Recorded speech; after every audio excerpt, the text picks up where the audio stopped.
que yo te quería, pero ya no. What's up, everybody? Welcome to Que Golazo. It's Halloween weekend preview time. We have Jimmy Conrad, James Benge joining us soon. We're going to be talking about the Premier League, Europe, MLS, and much, much more. Stay right here. It's Halloween weekend preview time. We got Jimmy Conrad / Edison Cavani, the Grim Reaper / the Lady from the Lake, James Benge, and Peruvian Bad Bunny right here to break it all down. Jimmy, Edison, how are you? I'm good. Hopefully I get the start this weekend. That's really what I'm focusing on. Yeah, Eddie, seriously, let's get a goal from you, all right? Like, let's do it already. Your hair, Rashford's taken all of them. What am I supposed to do? You know, I mean, your hair looks beautiful, Edison. Let's just get that goal, seriously. And hello, lady from the lake. I have serious questions to be answered by Amazon.co.uk. This is supposed to be a terrifying site, and it is, but for all the wrong reasons. I just look like some terrifying bearded lady who's lost her husband. Can I add that you kind of look like a beekeeper as well? There's like a little bit of a beekeeper vibe going on too.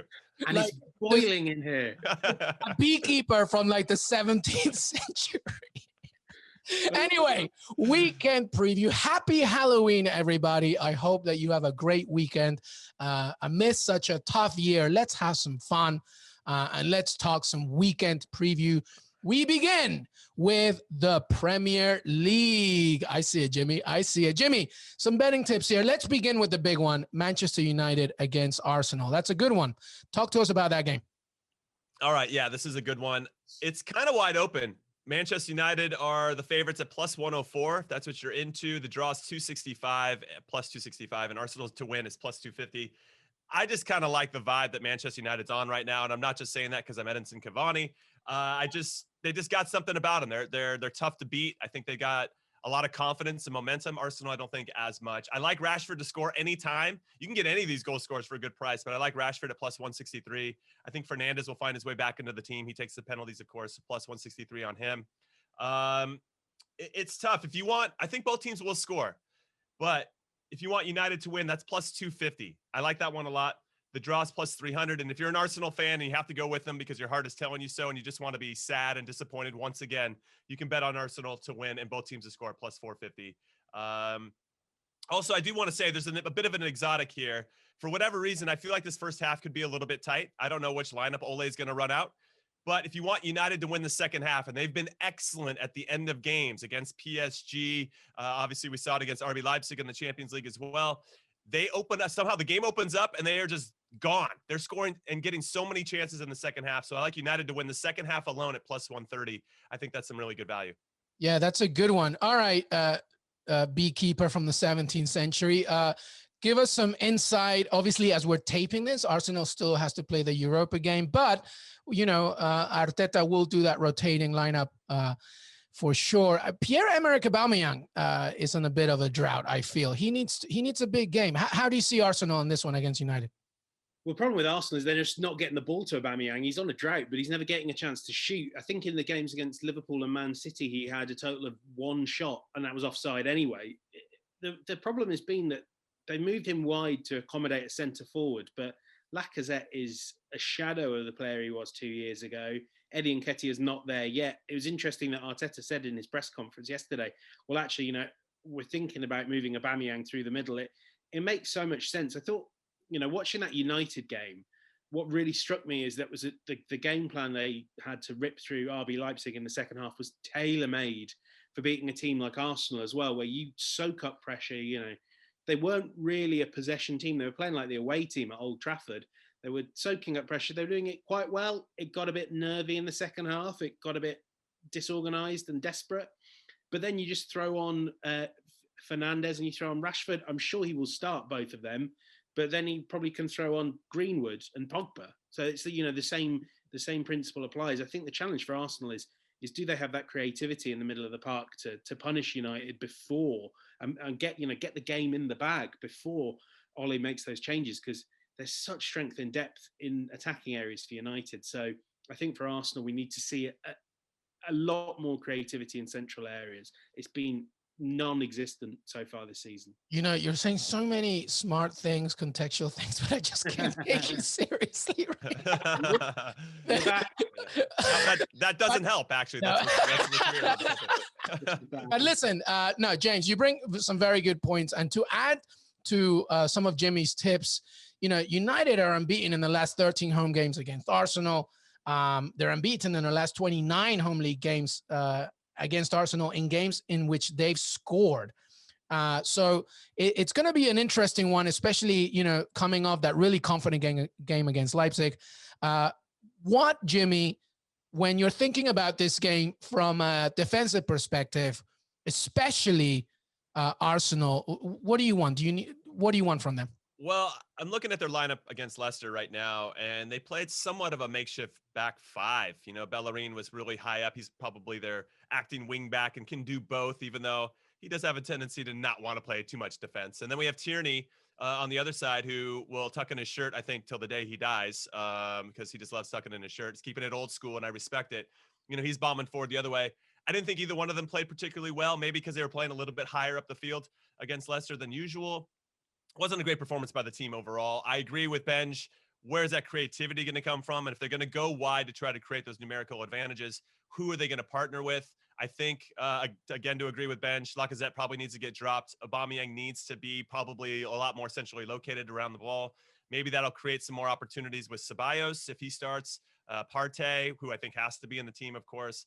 What does Saka do? You know, I mean, they've got some question marks, and because they don't have a true traditional number 9 absolutely dominating things, I think it adds a lot more complexity to what do we do now? It's almost Andre Pirlo-esque. We're like, I'm just going to throw a whole bunch of stuff up against the wall and see what hits, and hopefully this sticks. Now, I think Arteta is a lot more sophisticated than Pirlo at this point in Pirlo's managerial career. That's a different conversation, but you know, I don't know. Do they go with the back 3, the back 5? You know, they did limit some opportunities from Leicester till Jamie Vardy came on, but they didn't really have much going the other way. So it's one of those things that give and pull, that trying to find that nice balance between concentrating on defense and then also how many numbers are we going to commit to the attack. All right, David James. Luiz as well. That's right. No, David Luiz. Yeah, that's right. That James, might be a good thing, though. Let's be honest. Not if Mustafi's your alternative. That's true. Fair point. Yeah, when Mustafi's the alternative, I'm not sure. James, I'll put you on the spot. Who's winning this? Oh, I'm going to get a lot of grief for saying this, but I think Man United will win it quite imposingly. 2-0 Man United. What about you, Jimmy? I'll say 2-1. I like Arsenal to nip something here. I think they're going to get a goal in some capacity. I think United's ripe to at least give up one here. They've been on a good streak defensively, but I think Arsenal's got it in them. I think Aubameyang's going to be ready to be the guy. I'll be the differentiator here, and I'll say 2-0. 2-0 on the day. Let's stay in the Premier League. Liverpool against West Ham. James, before we get to you, Jimmy, give us some betting tips on Liverpool. West Ham has been doing okay against big teams. Obviously, held Man City. That tremendous game against, what was it, the 3-0 that ended up being 3-0. Who was that against? Spurs. That was Spurs. Right. It was against Tottenham. That's right, with the comeback. So, you know, some good against top opposition. What do you say against Liverpool? Well, and they also slapped Leicester around 3-0. There you go. And you can't sleep on that. I don't know. It's hard to give David Moyes credit. I think everybody struggles with that at times, but he's pressing the right buttons. And I really think this game is going to be hinging on the health of Mikel Antonio. If he's not healthy, they clearly are not as dangerous going forward. And if he is, then I think he's going to give Liverpool a lot of problems. For whatever reason, I kind of like the draw on this one. I think Liverpool are a bit vulnerable. They don't have any answers yet for who's going to replace Fabinho. This is a great time to play Liverpool, by the way. Maybe I should ask Trent Alexander-Arnold when I talk to him later what he thinks the game's going to go about. But the draw on this one is plus 410. And I think if you're going to put a flyer on this game, Liverpool's favored minus 270. I don't know if West Ham will win straight up because just the talent that Liverpool has going the other direction. Mo Salah's on something fierce.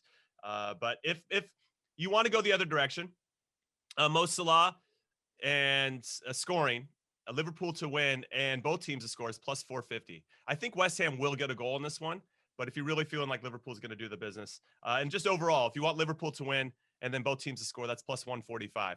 So I kind of like the action, and of the draw, because West Ham, as you guys have said, have proven themselves against top quality competition. And because Liverpool's a little bit vulnerable right now, I could see the draw, and I think that's really good value. But if you're like, there's no way Liverpool's losing at Anfield, it's just not going to happen. Allison's back. They can, whoever they put in the middle next to Joe Gomez, you know, he's surrounded by a ton of experienced players. Reece Williams is probably going to be the person they choose, or maybe even drop Wijnaldum in there, or Milner, or Jordan Head. I mean, they've got options, but they should still be able to fix that stopgap, and your Reds all the way through. Then I think that one where they win, both teams to score, is plus 145. I like that one too. James, a major advantage for West Ham, I think, has been switching to that 3-4-3, 5-4-1 formation. But now they're facing a Liverpool side that, you know, kind of takes advantage of those formations every now and again. How do you see this one? I think West Ham is so unfortunate that Antonio is not going to be fit now. I've heard a few different things about his injury. It could be quite a lengthy one. West Ham was still sort of assessing it, you know, during this week. But it's not a good one to his hamstring. It's going to be a real loss, because I think you need someone that can really intimidate whoever plays alongside Gomez, whether it's maybe Matip, probably not, or Reece Williams. Having that physical, quick, strong presence would have been huge for West Ham. But look, you know, I mean, we've all, you know, a few people have reveled in David Moyes' difficulties. I think it's fair to say he's found a club that's like a good mix for him. It's quite similar to Everton. It's a family club. It's one that's trying to be in touch with its community, having lost that. It's a club where he can just drill his players relentlessly. Is it enough to beat Liverpool? I think Mo Salah, Mane, and Firmino, they were all rested for most of the Michelin game, so they're going to come into this fresh.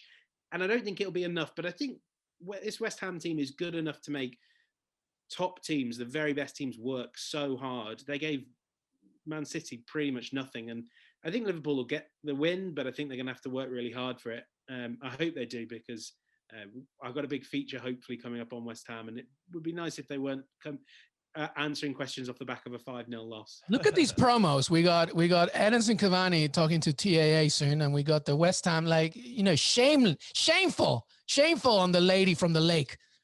Unbelievable. Eddie, how do you see this one then? How do we find how would he wrap this one up? Because the thing about these types of games is that here's the thing. I see a lot of vulnerability from both sides defensively, and just the fact that they both kind of have the mentality of making sure that they penetrate the final third, you know, as much as they can. I mean, maybe less West Ham, but you know, I don't think, listen, the way that Liverpool has started, you know, even though getting a few good results, even though with not great performances, they need this victory to keep the momentum going, no? Yeah. The way to wrap it up for me is that Liverpool have actually won all 3 of their games since Virgil van Dijk got hurt. So they're surviving. They're figuring out ways to solve problems. And yes, it might not be as aesthetically pleasing as it used to look. And obviously they had to shore some things up after getting smacked by Aston Villa. You know, things were going to have to change in terms of how they move. Fabinho came in and did well, especially against Ajax.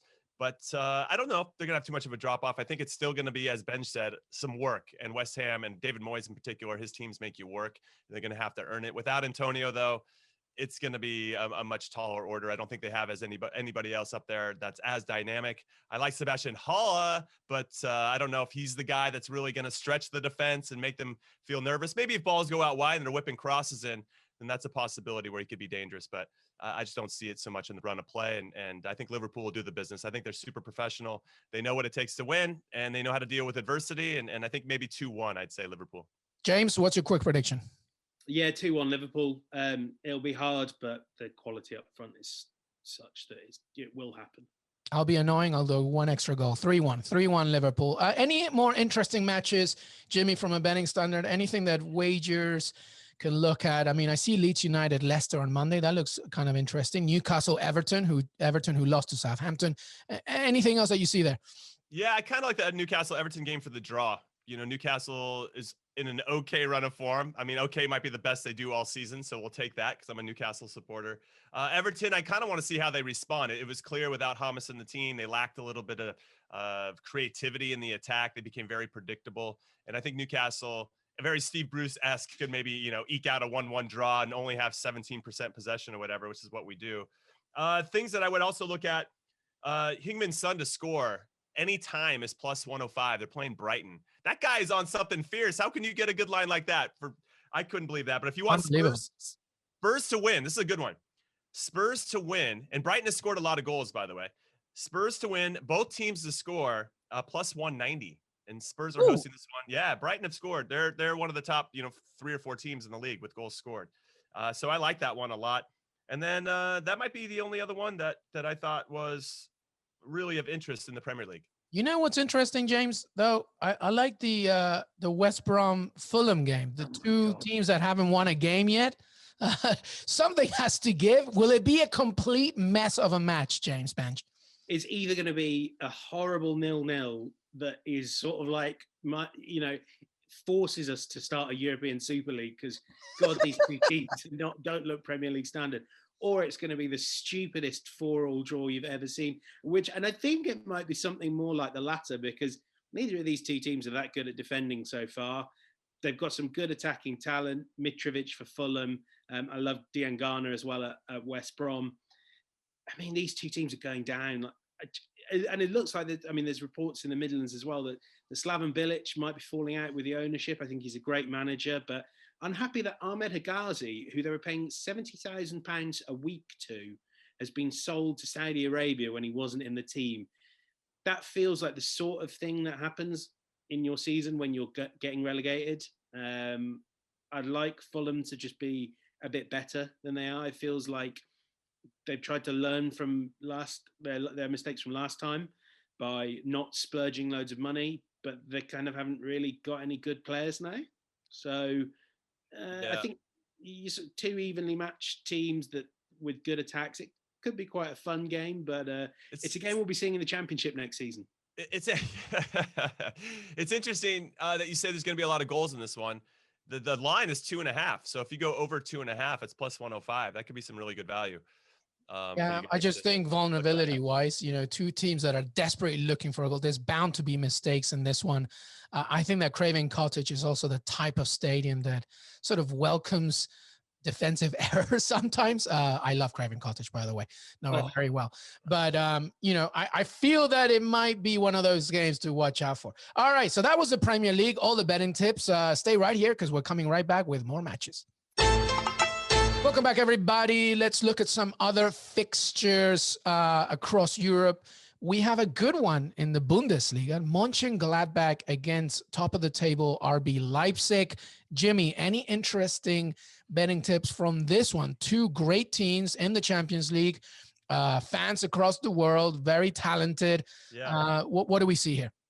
Well, I think both teams are going to score. So let's just start there. And I really just think, who do you want to go with? Leipzig is on top of the Bundesliga table, but they're coming off a 5-0, beat down by Manchester United. So confidence might be a little bit low. Borussia Mönchengladbach had a 2-0 lead against Real Madrid and blew it there in the last minute. So they might be feeling a little bit like drop points. That situation feels like a loss. Bit of a coin flip, but I think both teams are going to score. And if you like Mönchengladbach, and I do at home, they're plus 340 to do that if both teams score, if they win. Both teams score, and it's a draw is plus 310. And then if RB Leipzig, both teams score and RB Leipzig wins, it's plus 240. I really like that line. Now it's just a matter of where you're leaning and what you think you're going to get. I will say that Leipzig, for me, have struggled against the really, really good competition. All 4 of their wins are against teams that are in the bottom half of the Bundesliga, and 2 of them are in the relegation zone. So you have to take that into consideration, I think, when you're making this. Anytime they faced stiff competition, Bayer Leverkusen, they drew 1-1. And then when they played Manchester United, they got slapped 5-0. So I don't really know what to make of this Leipzig team. I know that Julian Nagelsmann gets a lot of hype as a manager, but I think he might be struggling a little bit once he starts facing teams that know how to manage against him a little bit, where he can't just pull off some, this wizardry that he's known for in some ways tactically. So I kind of like Mönchengladbach. I saw enough of Thuram and Playa to know that those guys are ballers, and I want to see more of Mönchengladbach. The more I watch him play, the more I want to see him play. Yeah, shamelessly. I'll also promo. I just chatted to Marcus Thuram, and he's ready for this one. Oh, here we go, giving us a hard time, Benge, and this guy's flexing all over it. What can we do? I gotta level it up. You guys raise such a high bar. James, how do you see this one? Two good teams. To Jimmy's point, RB Leipzig does struggle against teams that are below them, but they're both talented. Leipzig we would think they would want to get rid of that 5-0 loss as quickly as possible. Yeah, I mean, I wonder how much that game hangs over them, and Jimmy would know better than me, because it just wasn't a 5-0 game. Like, for a lot of that game, Leipzig were given as good as they got. I thought, for me, it's obvious to say they missed Timo Werner, but I think it's not just that they could never replace him, but there doesn't feel like there's a true focal point to this attack. Now, you know, that's great when Angelino scores 4 goals for you, but it kind of felt like when they were struggling when they needed to make the attacks move a bit quicker against United, no one was quite sure who was the one to go to. Who's the focal point? Paulson is great as a sort of second forward, a target man who you play off. I think Sorloth, when he comes in, he'll probably do a similar sort of thing. It just needs someone that adds a bit of oomph, that gets them from static around the penalty area into the box. I mean, that was what I saw from the United game, at least. Also, Upamecano, man, wow. It's the first time I'd seen him since the Spurs game at length. This guy's incredible. Yeah, but he got done by MBE Marcus Rashford, so he's not perfect. Him and Boris Johnson both getting done by Marcus Rashford at the moment. But I just think when Upamecano is bringing the ball up at pace, I love seeing Leipzig play that way. Maybe he's the guy they need to add a bit of oomph, but they still need someone at the other end that you go to, that's your number one option, your number one scorer, and I think they're missing that a lot. I was going to jump in, Luis, and just say they had a lot of number 10 type players against Manchester United. Yeah. You had Forsberg, you had Olmo, and you had Nkunku. And I like all 3 of those guys for different reasons, but are they the right combination of players to really transition in the way that you're talking about, Benge? And to, you know, I feel like Poulsen does the job, and he's a workhorse. You know, he'll try to run the channels, he'll try to hold the ball up. And when they have a lot of success domestically or in Europe, it's when he's holding the ball up, and it allows them to actually get supported in a meaningful way. But if he's not, or if they're doing a good job of stacking him up with a CDM and a center back, it's going to be a little bit harder for them. And I wonder if there's maybe too many of the same types of players on the field at the same time. They need they need a Cavani right there. They need an Eddie. They need an Eddie long hair. Beautiful. All right, let's go to Serie A very quickly. Milan Udinese. Milan on a roll. Zlatan gonna Zlatan. How do we see this one, Jimmy? Anything interesting there? I mean, you know, Milan is trying to keep up as we speak. Obviously, they still have yet to play a Europa game, but then they have a game against Udinese. How do we see it? Yeah, for me, I mean, it's pretty heavily favored in Milan's, way. I wouldn't want to say favorite twice. Milan is the favorite at -130. The over/under is 2.5. The real good value is at the under 2.5. I don't really like any of that. You know, maybe you could get it into. It's funny on William Hill, by the way. I try to go find these exotics, and for the Champions League, they give you like, the one I hit yesterday was Marcus Rashford over 1 shot on goal. And when he didn't start, I was like, and then Greenwood scored, which would have been him. I was like, I was pissed, you know. But then he comes on and bangs 3, and I hit that bet, so all was good. But they're not giving me those types of exotics for these games. I'm like, interesting. So I think one of the good bets now that I'm looking at it a little bit more is AC Milan to win and over 2.5 goals. I think Milan's on something special right now. And that's +150. So I like that one quite a bit. But usually they'll give you like Zlatan scoring first. They're not even giving me any of that. And that's what I'm looking for. Yeah, bastards. So yeah, that would be where I see it at the moment. I don't know if James wants to hop in, but I do like, and I actually feel like my life is better. Not my life is better, but it's just cooler when AC Milan's a good team. That's how I grew up. That's how I grew up. And same way I feel about Manchester United. There's something comforting about these big clubs kind of being the clubs that we know them for. And when they struggle, you're like, that kind of sucks. I don't want to watch Serie A anymore. I want AC Milan to be good. And so whether they win the league or not, I just like them to be good and competitive. Yeah, absolutely. James, any thoughts? I mean, Udinese has drawn more Serie A games against AC Milan than against anyone. So maybe that's another draw that we see on the cards. I don't know about that. There's some I love that. I mean, going back to what Jimmy was saying, I love those 90s vibes. Udinese, AC Milan. I'm thinking Oliver Bierhoff.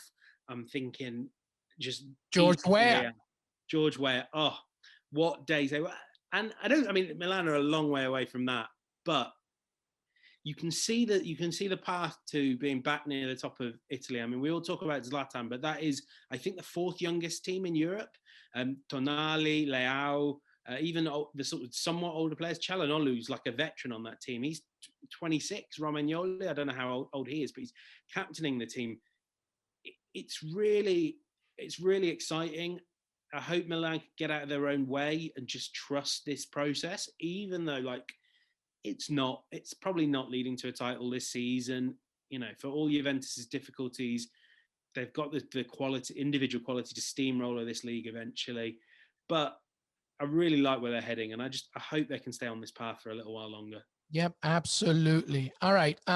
So let's finish up here and come back to North America. Jimmy, MLS wrapping up its regular season.